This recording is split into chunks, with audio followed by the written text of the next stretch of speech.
second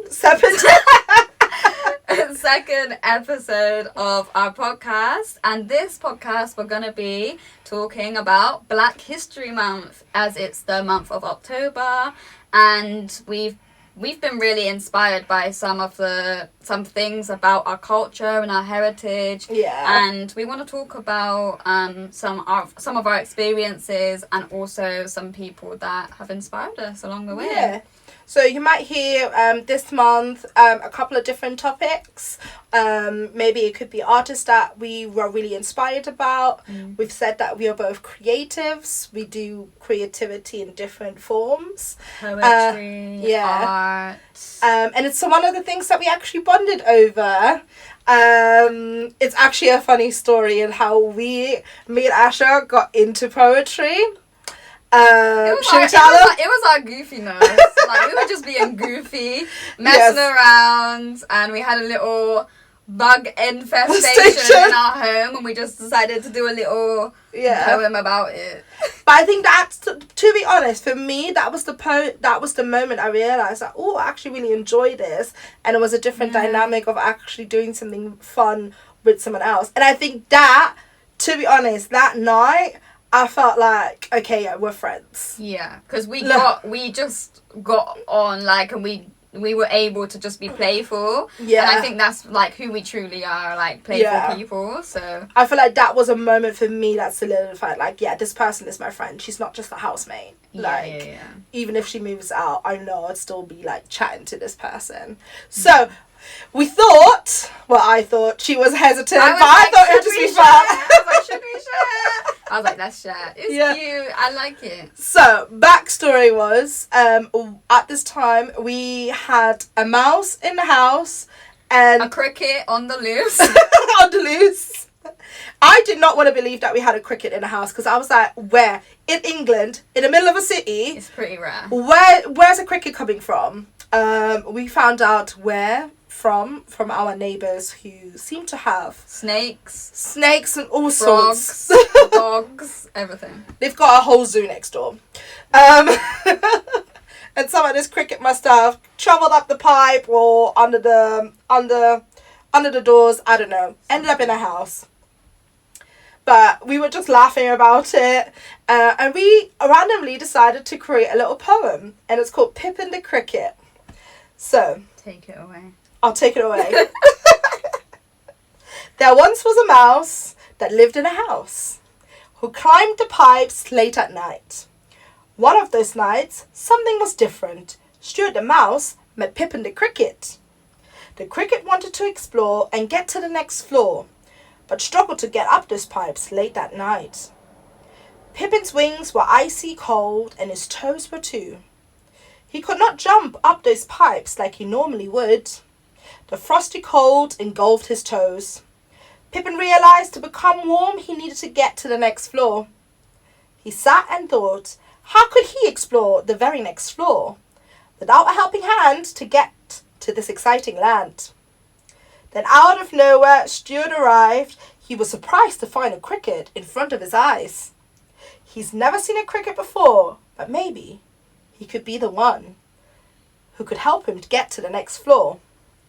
So Stuart stopped and paused and thought to himself, I really should help this cricket. So Pippin the cricket, jump on his back, and I'll take you up in a jiffy. I love it! I love it! Our first bonding poem. And it's I feel like this is a storybook. I feel like we can make this into something. We could do, I could do design.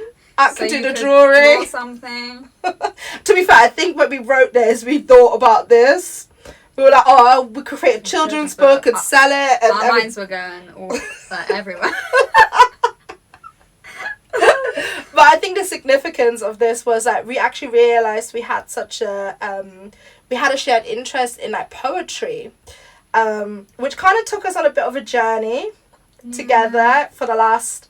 For the last year. We've been going to like poetry events, and writing our own individual poems and sharing them, and yeah, it's something that I definitely enjoy, and we've been able to kind of share that experience. Yeah. And we've been able to see other people within our community and in our city who are also poets as well, and make some connections, and also hear their poems, which has been super nice. And I think for me, the reason why I thought this was quite a nice way for us to celebrate Black History Month is because for me there was one particular poet when I grew up in this country, and I should really know his name, and I've literally just blanked out the name. But it was like, let me just Google. But it was the person that wrote the poem Half Caste. And for those that don't know, I moved from Germany to the UK in year 7. And I think around year 9, 10, we studied this particular poem. And that was the first time for me I came across the terminology of half caste, and almost saw it for a negative, because before, when, like, people have said it, maybe, like, I heard it a couple of times in the UK, but I never really thought seriously about it, or it being like a derogative term or anything, because I just didn't understand. It's funny you say that. Like, I think that was the first time I heard that word as well, and we were kind of speaking about it before, and I kind of felt like it was derogatory. I didn't really, when I heard the word, and it wasn't said in like an intentionally mean way or anything like that. It was just generally something that someone thought it was okay to say. They were like ignorant. They didn't have the knowledge within themselves. And I heard, and I was like, oh, that doesn't really sound, for me, it doesn't really sound, I don't know, nice. So like I went to my mum, and she like told me the term. So that was like in secondary school. That was when I also heard about it as well, because my mum calls anyone that's like mixed race dual heritage. I quite like that term, two heritages. So that's what I grew up on. So I think it's quite interesting. Yeah, you never heard it. It was not said in Germany like at all. Not like that. So I think the terminology I always used to know growing up in Germany, and who someone like me was referred to, was I guess mixed. Yeah, mixed. It would translate to mixed, or mixed-ish, almost. Mixed-ish. Like if you were to translate it like literally. What does that mean? Like. So it's just to say, like, because there's not a plural word. In English, mixed is already a plural. Okay. Whereas in German, like, you would add a plural to it, meaning like several. Like, you're a mixed person, but it's one word. Okay, you know? I get it. Does that make sense? I don't know. So there was a terminology that was used. It translates to just being mixed. It's one word, but worded translate, like literal translation would be a mixed person. And that's all I knew. So when I heard half caste and went through the poem in English, I found out who the poet was, John Agard. And actually realising and breaking it down and analysing and really understanding like the negative connotations and the type of perception. But that was also for me the first time I was hearing like a black or a mixed artist that was similar to me, because I grew up in Germany up until then, and I was not from like a big city where there was loads of diversity. So I was one of 2 black children in my whole school. And how was that for you? Like, did you feel you were like, do you feel different, or did you feel like I never felt different. Like at the time when I was young, because I was so young, I didn't think I was different. Yeah. You know, in my head, I was like, I'm me and I'm German. And I'm like everyone else. It wasn't until I came to this country, I saw more diversity, And also, as I grew up, I realised actually how biased and judgmental people were who I grew up with. And like the main thing was the shift when my parents split up. As soon as my parents like split up and divorced. And this was in Germany. This was still in Germany. Yeah. My friends weren't allowed to come to my house anymore. They were like, excuses were being made. They were more hesitant. I think my mum tried her best to shelter me from it. She knew what it was. Did your mum like she never explained it to me. Like said, like racism does exist and stuff like that. I never got educate you. No. Okay. It was more, and I think it's more that because she just didn't know how to. She may not have had the language to explain it to me, and not because she didn't want to. It can be a scary thing. Like obviously, we do know now to like at a certain point to let your kids know if you feel like they could experience something, you want to kind of give them a heads up or give them, you know, like let them see, like, you know, this world isn't all roses and flowers, you know. But sometimes it can be difficult. I can understand sometimes it can be difficult for a parent to kind of tell your kid like this, you know, this is maybe your experience. And I think for my mum, like she just didn't have the language for it. So I think, to be honest, looking back at it, and I think it was her way of trying to protect me, but her way of doing that was like, oh, if they don't want to come here, then you shouldn't be friends with these people. If they can't, like, it should be equal. You go to their house, they come to your house. She didn't explain it, so my brain was like, why? Like, why does it matter? I didn't understand. It was like, I just want to hang out with my friends. I think it's super important. Like, it would have been good for you to know, like, no reason. Maybe why. I think if she explained it to me more and things, maybe I wouldn't have blamed her as much.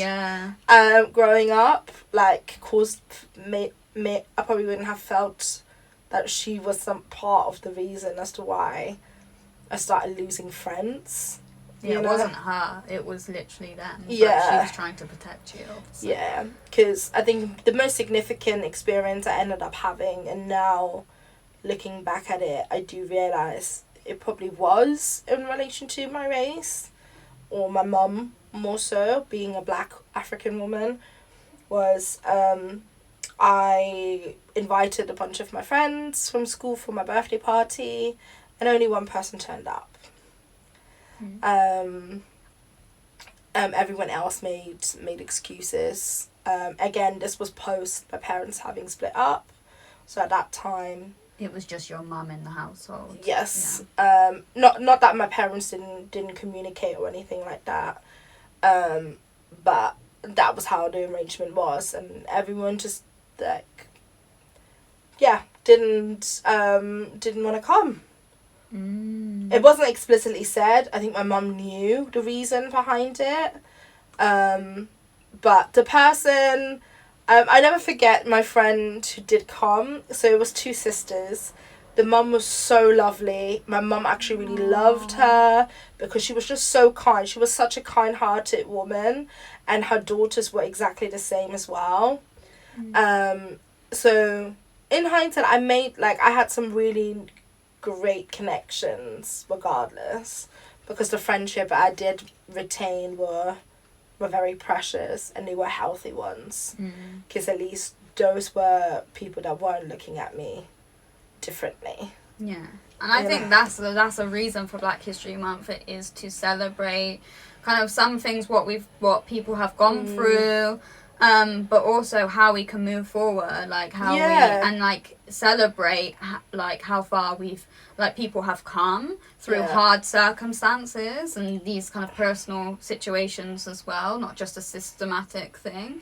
Individual experiences, and I think it's so important because it's just taking away the unknown of different people's cultures. I think what I love to see around Black history is just different cultures being celebrated, because I think for the biggest part and the biggest issue, I think, in my childhood in these scenarios was more that they didn't know. One of my friends ignorance. It was just pure ignorance. One of my friends' parents said, "Oh, I don't want my child to go into the house because you got all these African masks and swords." My mum had one African mask and maybe one other thing. My house didn't look crazy. They were connecting it with like voodoo and I don't know what they were connecting it with. Like, it was a bias because even it's like them, if someone prefers to have flowers in their house or different types of ornaments, you know, there was nothing wrong with the ornaments that my mum had in the house. They were just a piece of her heritage.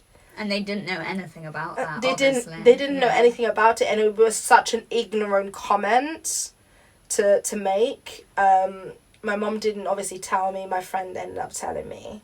That's how I found out.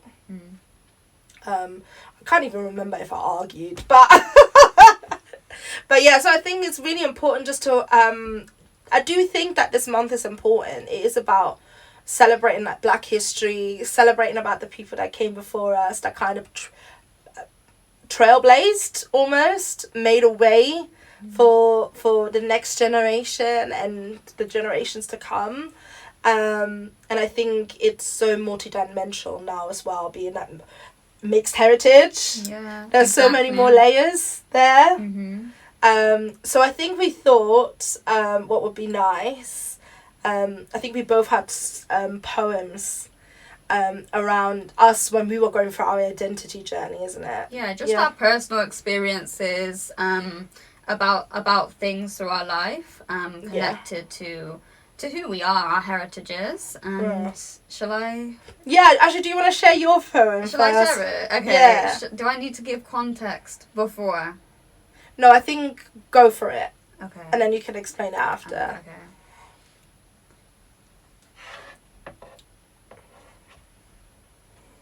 Let your curls stand proud. It holds strength, stories, and secrets in every bending formation. You hold the power to stop history's deterioration of the patterns that showcase your crown. Protect, braid, and oil the coils and kinks that once transported rice and were weaved into maps tracing back 5,000 years of tribal art designs. Culture never forgotten. But don't forget society capitalizing on thin braids and branding them Kim braids, exploiting years of culture into a grim craze that should never be praised. But I digress.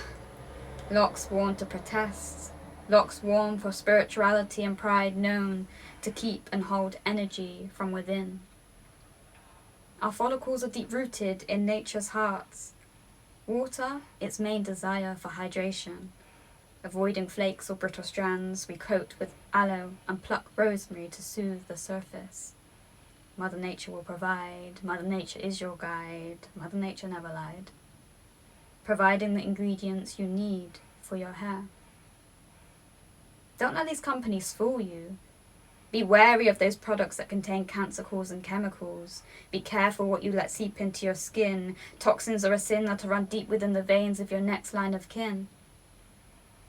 Mother Nature will provide. Mother Nature is your guide. Mother Nature never lied. 4C to 3A, thick or thin, let your hair stand loud, no guilt within. No shame on the length because shrinkage is real. It's yours to rock and only yours to feel. I still love this poem every time I hear it. Thank you. So what inspired you to write this one specifically? I think hair has been like a massive thing for me in my journey of myself. Kind of growing up, I've been up and down with understanding it. And there was a period in my life, specifically when I went to university, where I didn't like it. I didn't know how to style it. I didn't know what to do with it. I didn't think it was like nice. No one around me looked like me. No one around me had the same hair as me. And I think that kind of got into my head and fed a lot of negative things. So like, one, lack of representation, and two, a lack of knowledge. And I think also growing up dual heritage, I didn't have a lot of people to kind of go to get that knowledge and stuff. So I was like kind of figuring it out on my own, and so I was straightening it, I was dyeing it just to kind of make it look presentable. And over time I just started to become more and more disheartened, not feeling like myself, and I just knew like I have to learn something about myself and really understand like a part of me that is me, a part of me that I shouldn't change for other people's views and my own knowledge. So yeah, it's making me sad. It's making me upset. Oh, no. So I just over time like learned to love it. I started like researching different products, what I could use and styles and stuff like that, and now I love my hair. So I'm just like, I just wrote that poem to really like inspire others.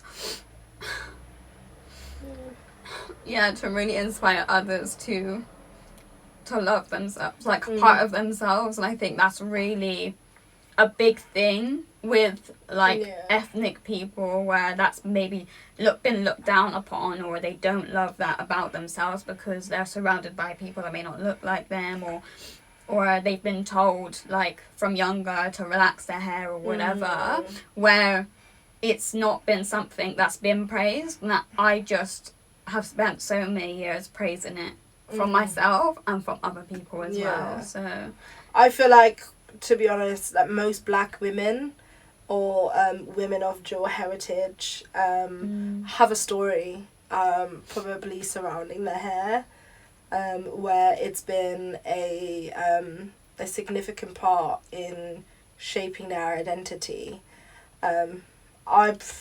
I relate so much with it. I think part of my journey of accepting who I was fully, I went on to this journey of like going natural with my hair and embracing my curls. And it literally started with me refusing to straighten my hair at university. So around the same time as well. So I completely, whenever I hear that poem, it's like, yes, it's a reminder of how far we've come as a society as well. I love that the young girls now see more women who represent all the different shades of what it means to be black. Agreed. With their kinks, their curls, their different textures, and watching them love themselves in all of these different shapes or forms, and not fitting into like a European Western beauty standard. So I see it all the time when I go to church as well, and I see all these girls like with all these cool hairstyles, like their braids, and they're like, it's a trend, like they love it. They love when their hair is done. They love like having their puffs, and they're so creative with it. I was gonna say, and like, they just embrace it. I think that's what like I love seeing. It's like a way that it's just like, for example, it's like makeup as well. Like it's a way we can express ourselves, express our culture, like through our hair, like braids and like Bantu knots, like different styles represent different also periods in history. Like there's so many different things of what we do, like people can do to express themselves through our hair. And if people like don't want to do like style their hair and anything like creative, whatever, that's still okay. Like it's just to be comfortable in who you are. That's like really the true message. And I think it's almost radical as well. It was radical when the movement first started, and I still think it's very radical for women to embrace who they are naturally, unapologetically, in all the different shades, shapes or colours. And seeing that representation in the black community is even more amazing. Because for me, like, until I came to the UK, I hated my hair. I hated my natural hair, and it needed to be bone straight because that was all I was surrounded with. And even when I went and had my braids, like, when I loved them, like, none of my peers and stuff understood why I loved that hairstyle. To them, it was weird. Do you know, like, what made you feel like you didn't like your hair? Like, or did you just always, like, feel like you had that feeling? I think it's comparison. I don't look like everyone else. Yeah. My friends all had silky, long, soft, blonde hair, and I had this massive, frizzy bush on my head that was untamed. And I think for me as well, and I think we don't often talk about this, but I don't think it's obviously the same for you, but having a black mother who had very, very tough, very kinky curly hair. So they call it hard. I don't think it's hard. It's just that I think there's they just don't know how to look after us. Yeah, like that use that, like, also kind of brainwash you into thinking it's difficult, like tough, hard, difficult, unmanageable. Like, those are types of words. It's just not knowing how to look after the hair. Yeah, and it's just like, okay, you may not be knowing how to look after it, but you can educate yourself, and it can be easy. It can be okay. You just have to, like, know about it, have knowledge. Yeah, but I think because my mum just didn't have the knowledge. Exactly. She was just a product of her surroundings and her experiences, and so she then had a mixed kid with hair that as I grew changed, and she didn't know what to, like, look after. So she thought, oh, I'll just do what worked for my hair. And I did cry and begged her, I want straight hair. And that's when the perm came. The creamy crack. The creamy crack. It really is. Yeah. I think it's interesting though, like, my mum is white, and she did, when I was younger, like, have some form of knowledge. She was in this, like, single mothers group, I believe, and there were some black women in that group, and I think she got some knowledge and experience through them to know how to kind of look after our hair. But so our hair was, like, pretty good, like, pretty done, like, during school and stuff. This is, like, primary school, but kind of when I became independent at doing my hair, I just don't think I got such knowledge on, like, it didn't, somehow there was a thing where it just didn't get passed on. And I think over time, like, I was just really struggling, and I don't think I had anyone, or I didn't feel like I had anyone to reach out to, because my mum had my little sister, so she was focused on, obviously, the baby of the family, and that was, like, the last thing, like, probably on her list of priorities, you know. But for me, it was a big thing. Yeah, it's just funny how something so small on the surface can have such deep rooting impact on us. And I think that's what I think even having these type of discussions are important, because some of these are shared experiences of black, especially, or like mixed or dual heritage, whichever you prefer to use, people, because it is a reality for a lot of us. And I think we're getting better though in celebrating all walks of life, all different types of looks, and things. But yeah, I just love using poetry as activism, and I think John Agard is an amazing poet who did that. He's half caste, but he also wrote loads of other poetry. And I had a moment, particularly around the George Floyd thing, when that kind of all went on during COVID.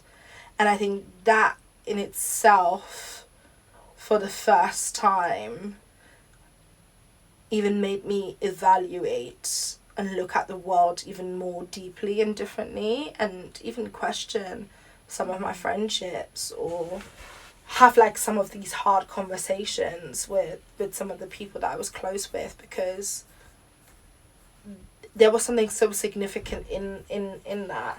I think it was during COVID, so Yeah. there was also more time. People were off work, and there was more time for people to really digest what was going on. People weren't distracted by all of these things, and it was really, I think that's why it was like even more significant, that part of history at that moment, was because it was during lockdown, and people really they were seeing all of these, you know, different things happen.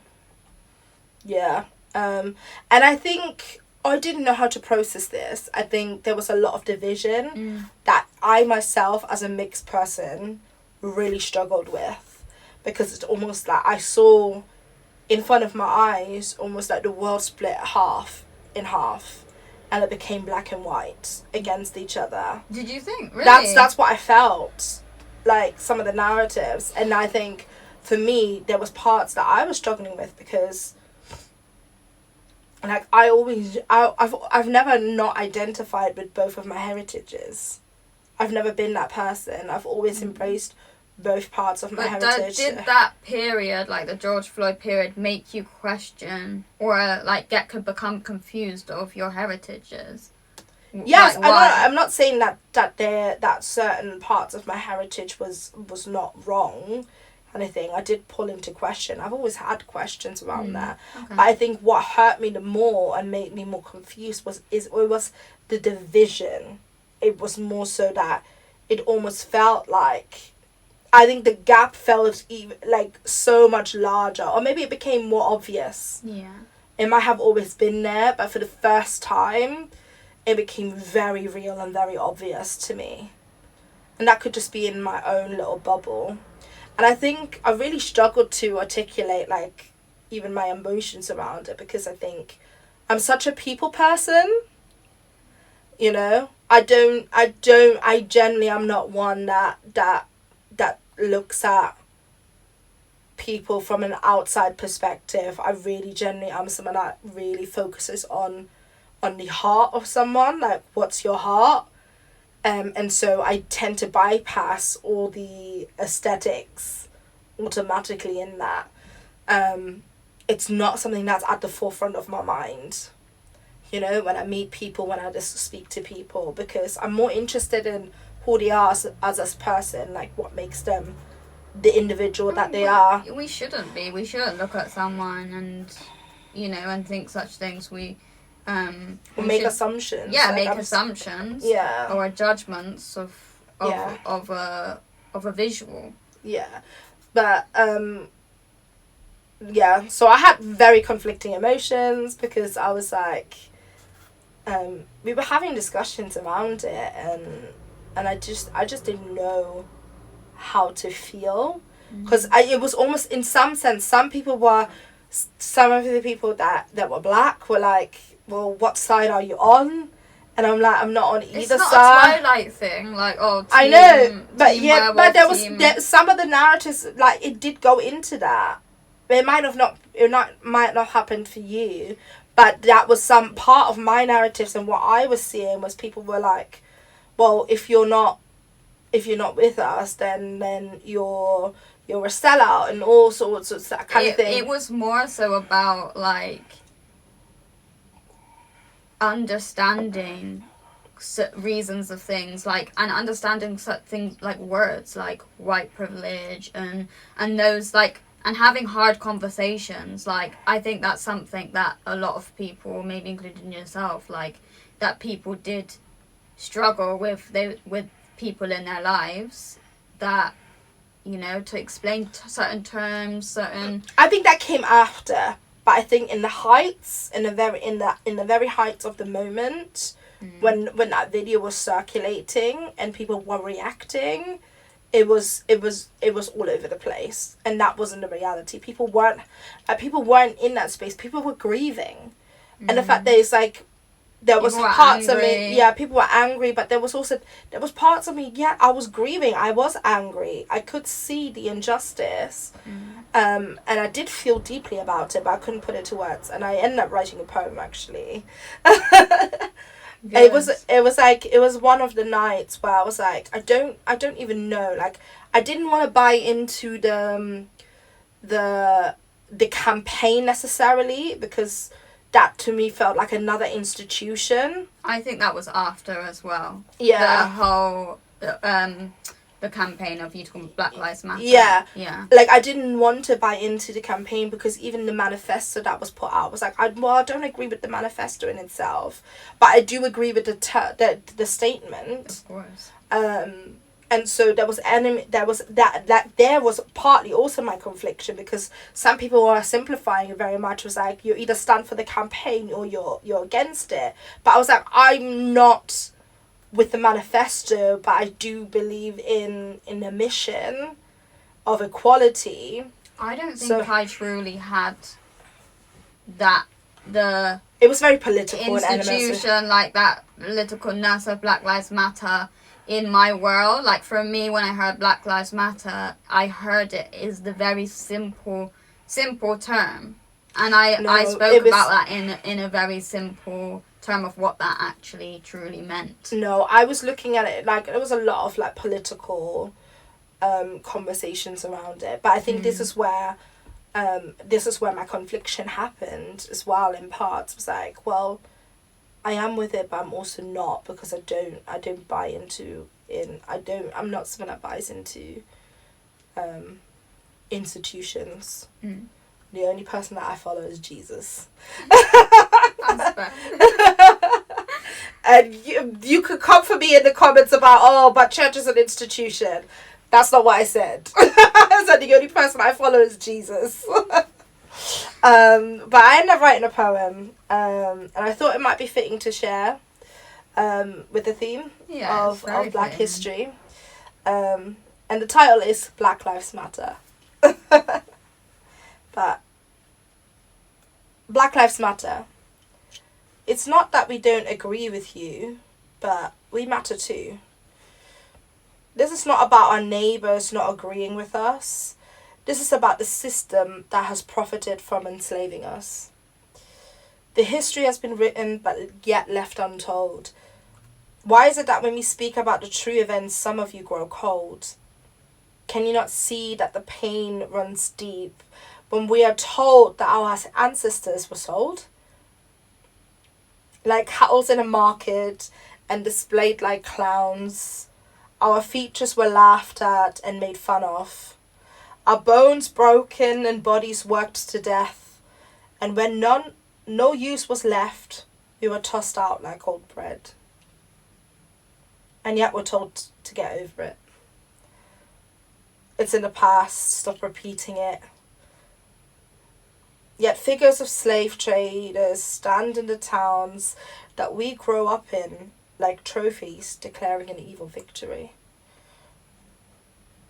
We're tired of being told to quiet our voices and speak only when appropriate. We opened the book and did the education. However, one thing we noticed, there seems to be no mention of how horrendous these acts against humanity truly are, taught like a piece of history from 100 years ago. And then we open the news and the patterns are repeating, only now it looks different, like a shiny new car with an old engine. The face may have changed, yet the heart isn't different. The system we live in, created by the very people who caused our horrific history. The time is up. A new generation is rising, tearing down these old principles, because this generation has been taught to listen. Through the education, we have grown to understand that our humanity has more in common than our differences. We no longer accept the old normal. This generation will build a new system, one that focuses on individuals. The norms are being broken, and I stand hopeful that this just might be the revolution. Oh, I love it. I've heard it before, but I only once or twice. But hearing that again, it does bring back like certain feelings of that time, and you explained certain things beautifully about what was kind of going through your head at the time. Yeah, I love that poem. I think it ended up just being a way for me to process some of that, and to this day I still think it's one of my best pieces. I genuinely wrote it in tears late at night when I was lying in my bed and my mind was just not, it couldn't stop spinning. I personally think that's true poetry. Like, I can only write poetry about real things, real matters, real experiences, real thoughts, and I think people really connect with it because it's not just always a you issue. It's a other people out externally can connect with that and be moved, be inspired, be many different things. I love it. Well, that was our little, I guess, what should we call this segment? Wait, you said poetry corner. Yes, we'll call this our poetry corner segment. I hope you like this episode. It's a celebration of Black history, and we just shared a little piece of how we hope to contribute to the rich and colourful culture history that is being Black. Yeah. Whatever that means. So obviously, like, write in the comments like what you're doing this month, any experiences that you have. We'd be really interested to see and share anything that's interesting. Maybe some projects that you guys are working on to celebrate. We'd love to hear.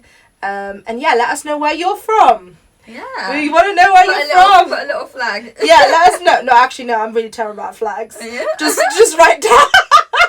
Just write where you're from. We love to see where people are from. Yeah. Just message us. Our DMs are open. So if you've got questions or topics or things you want us to discuss more in depth, do let us know. But thank you for listening, and see you on the next one. Bye. Sweet, I'm so tired. Sweet, I'm so